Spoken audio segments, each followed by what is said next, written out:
وہ انسان ناکام رہتا ہے جو علم معرفت النفس حاصل نہیں کرتا۔ غلط فکر کی وجہ سے غلط ایکشن آپ کی باڈی سے صادر ہوتے ہیں، صحیح فکر کی وجہ سے صحیح ایکشن آپ کی باڈی سے صادر ہوتے ہیں۔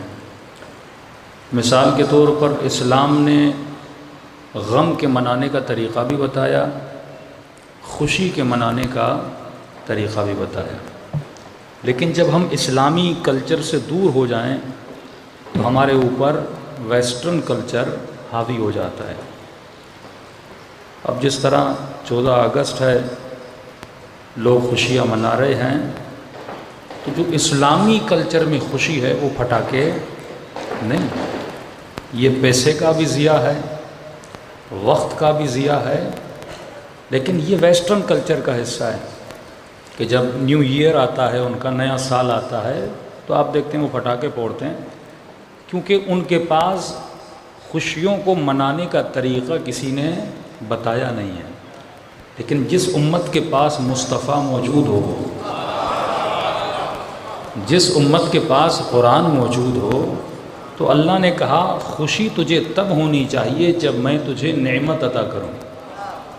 تو اگر 14 اگست کو پاکستان بطور نعمت ہمیں ملا اور نعمت کا شکر شور شرابہ کر کے نہیں کیا جاتا، بلکہ اللہ کی دربار میں 2 رکعت نماز پڑھ کے کیا جاتا ہے، یہ خوشی کا صحیح طریقہ ہے، جس میں انسان کا ٹائم بھی بچتا ہے، انسان کی زندگی میں برکتیں بھی آتی ہیں۔ لیکن کیونکہ ہمارے کلچر پر ویسٹرن کلچر بہت حاوی ہوا، اب دوسروں کی کیا بات کریں، میں اپنی بات کر لیتا ہوں۔ بھائی آج سے 25 سال پہلے، 30 سال پہلے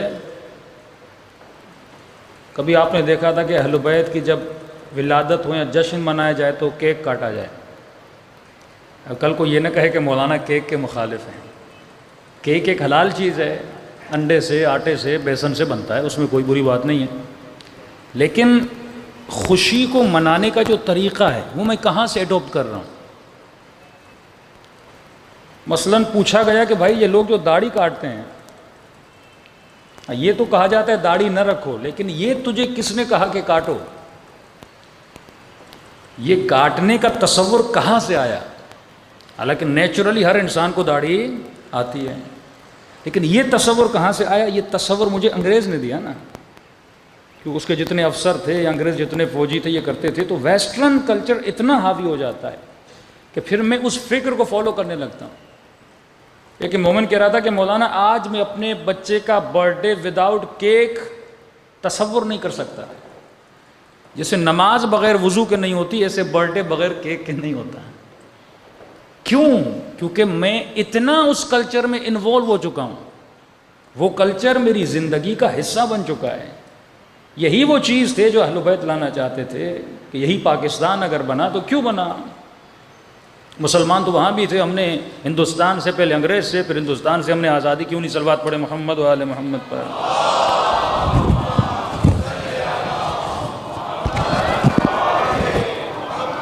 قائد اعظم کا جو بیسک نظریہ تھا وہ یہ تھا کہ مسلمانوں کا کلچر الگ ہے۔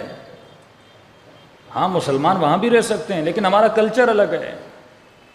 مسلم کی شادی غیر مسلم سے نہیں ہو سکتی۔ اگر میری بیٹی اس کلچر میں رہے گی، ایک مکس کلچر میں جب بیٹی بڑی ہوگی تو ظاہر ہے انسان ہے، انسان کو انسان سے محبت ہو جاتی ہے اور دین اور کلچر بیچ میں آ جاتا ہے، تو ان کی شادیاں نہیں ہوں گی۔ تو میں ایک ایسی سوسائٹی بناؤں جہاں پہ مسلم رہیں۔ سینکڑوں ایسے قصے ہیں انڈیا کے جو میں آپ کو بتا سکتا ہوں۔ ایون وہ ہندوستان کے ہمارے، ذرا نام نہیں لوں گا، مختلف ممالک میں بزنس کے لیے گئے، بڑا بزنس مین ہے کہ بیٹی نے شادی ہندو سے کر لی، بیٹے نے بھی شادی ہندو سے کر لی، کیونکہ اس کلچر میں اتنے مکس ہو چکے تھے۔ آج پاکستان کی سوسائٹی کا یہ ایشو نہیں ہے کہ ایک مسلم لڑکی جا کے ہندو سے شادی کر لے۔ ہاں یہ ہوتا ہے کہ ہندو لڑکی مسلمان سے شادی کر لیتی، کیونکہ وہ ایک مکس میجر کلچر اسے مسلمانوں کا ملتا ہے، اسی اسکول میں پڑھتی ہے، اسی یونیورسٹی میں پڑھتی ہے، تو ویسے ہی مسلمان سے محبت پیار ہو جاتا ہے، شادی ہو جاتی ہے۔ اور اگر یہی سوسائٹی وہاں رہتی، آج انڈین مسلمانوں کے مسائل یہی ہیں، اسی لیے پاکستان بنا کہ ہم ایک الگ سوسائٹی بنانا چاہتے ہیں، ہم ایک الگ کلچر بنانا چاہتے ہیں جو پیورلی مسلم کلچر ہو، اسے کہتے ہیں کسی بھی ملک کے انقلاب یا ریولیوشن یا آزادی کے اہداف.